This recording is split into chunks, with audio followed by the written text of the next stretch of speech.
Wala kayo, kahit na sa impyerno ko pumunta, sabay-sabay tayo doon. Maniniwala ako, Mr. President, magkikita-kita tayo doon sa impyerno. Naniniwala ako, 100% kasama kita doon.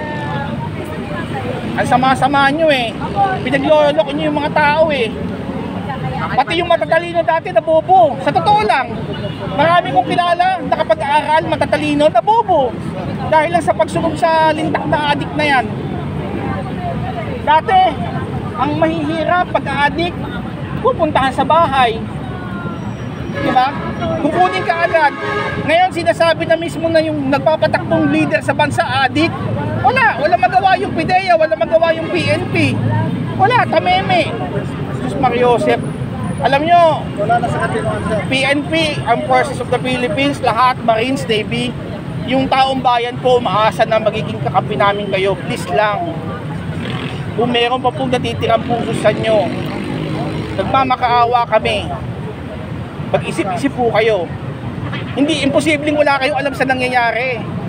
Mga PSG, imposibleng hindi nyo alam yung pinagagawa ng Presidente at ng First Lady. Imposibleng hindi nyo alam yan. Ngayon, kung sweldo lang ang hapon nyo, mag-aambag-ambaga kaming vlogger. Magtatawag tayo, mamalimos tayo. Nagagawa nyo ba, pinapakain nyo sa mga pamilya nyo galing sa kawalangian? Yung mga general ngayon, nagagawa nyo pa na ang gagara ng kotse nyo pero yung pinapakain nyo galing sa mga kurakot. Sa kayo nakakita na pag-upo na pala ng presidente, sunod-sunod na nanalo sa loto. Sunod-sunod eh.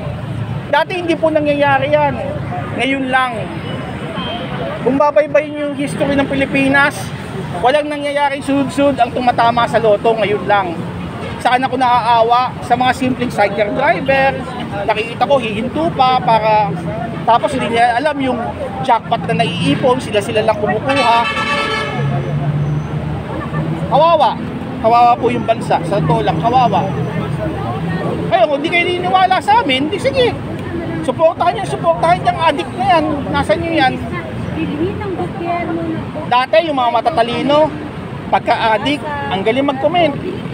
Adik yan, ikulong na yan, bitay na yan, simpleng tao hinuhusgahan. Ngayon, kumot leader ng bansa at kumot himudpwet sila, hindi nga makagawang magpa-hair follicle test, ganyan pa. Diba? Kayo tanungin ko, diba? Common sense lang ginagamit, diba? Kumbaga, hinahamon natin na magpa-drug test o hair follicle test, hindi ko magawa. Saka may balita ko na yung asawa daw niya nagbubudo. Alam niyo ba yung budo? Kumbaga, may parang session sila. Kaya siguro ganyan yan eh. May mga session sila, may nagsasayan sila, meron silang mga parang ritual.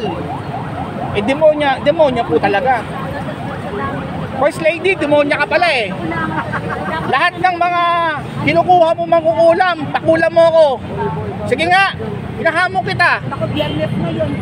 Lahat ng mangkukulam, kahit yung mangkukulam mo, important pa. Hinahamon kita, magtulong-tulong sila. Ngayon, sinasabi ko sa inyo, sa hindi nakakaalam, may ritual lang mga yan. Kaya pala ganyan ugali niyan. Kahit na hindi nakasinggot, nanlalaki yung mata. Pero ang advice ko lang sa inyo, sa first couple, sa first family, malayo pa po tatakbuhin ninyo. Sana po magbago na tayo. Hindi naman po kami nagingit-git dito para kung ano man. Ang inaano namin yung malasakit sa bansa. Napapaghulihan na po tayo eh. Kaya nga po binoto yung Marcos eh, kasi akala, sabi, murang bigas, mura lahat, yung lahat yung ng gobyerno mababalik. Hindi ho eh. Tanyo yung naiiyak. Binenta pa, magiging private na. Di mo ba? Terminal fee. Yun pa, yung terminal fee. Meron pa sila ibebenta. Hindi ko lang masabi eh. Meron pa sila ibebenta. Lahat na lang binibenta nila. Kung tutusin, sayang eh. Pagaling pa ata si Pinoy dito kay Bongbong Marcos. Siguro po bago po tayo magtapos, muli pinapasalamatan ko yung mga vlogger. Tapos yun lang, huwag natin kalimutan magdasal sa Diyos. Naniniwala naman tayo na walang imposible sa Diyos. Mr. President, happy birthday. Hinay-hinay lang sa singkutan. God bless. Salamat sir ninyo. Gauge niya. 30 years ago yung dala-dala niya siguro. Kaya gusto niyang patunayan iyon na kayang-kaya niyang gawin. Kung hindi na kaya ng ama ko, kaya ko. Yun siguro yung nasa isip niya ngayon. Pero hindi niya alam na lalong napupulaan na yung ano nila. Napupulaan na yung pamilya nila. Lalong nasisira yung pangalang Marcos. Kaya sana... Ay dati nang sira talaga eh. Oo, sira na pero lalong sinisira. Kung bulok na noon, ngayon ang ginagawa niya, lalo pa niyang Binabaon. Oo, binabaon. Kaya sana magbago na rin. So, yun lang. Hello, Sir Jay. Yun lang masasabi ko.